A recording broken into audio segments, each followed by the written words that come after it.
কারো মৃত্যু সংবাদ পেলেই তড়িঘড়ি করে খুন্তি, কোদাল, দা, চাকুসহ কবর খোঁড়ার যন্ত্রপাতি নিয়ে ছুটতেন শেষ ঠিকানার কারিগর মনু মিয়া।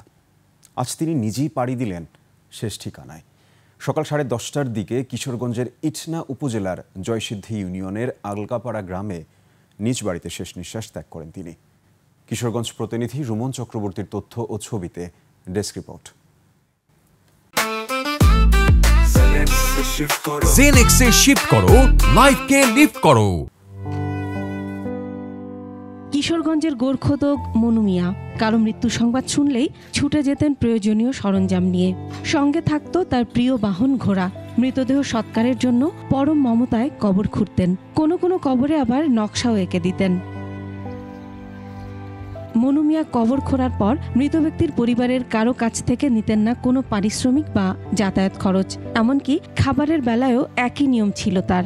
নিজের বাড়ি থেকে না খেয়ে বের হলেও মৃত ব্যক্তির বাড়িতে কিছুই খেতেন না। এটাতে তিনি আসলে একটা আনন্দ পান এবং তিনি বলেন যে আসলে কবরবাসী সবাইকে একদিন হতে হবে। মনু মিয়া নিজেই কবরবাসী। এটা সত্যিই আসলে আবেগ আপ্লুত একটা ব্যাপার। আমরা আল্লাহ পাকের কাছে দোয়া করি মনু মিয়াকে আল্লাহ পাক জান্নাত নসিব করুন। অনেকদিন ধরেই অসুস্থ ছিলেন মনু মিয়া। গত 14 মে তাকে রাজধানীর ধানমন্ডিতে একটি বেসরকারি হাসপাতালে ভর্তি করা হয়। বেশ কিছুদিন চিকিৎসার পর নিজ গ্রামে ফিরে যান। হঠাৎ আবার অসুস্থ হলে তখন জানা যায় ক্যান্সারে আক্রান্ত ছিলেন তিনি। মনু মিয়ার অনুপস্থিতিতে 17 মে তার প্রিয় বাহন ঘোড়াটিকেও কারা যেন ধারালো অস্ত্র দিয়ে মেরে ফেলে।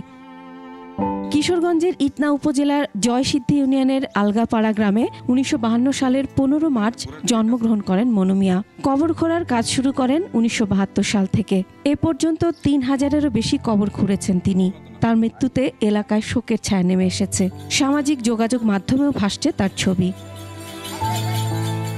Masuma Lisa, desk report, 21 television.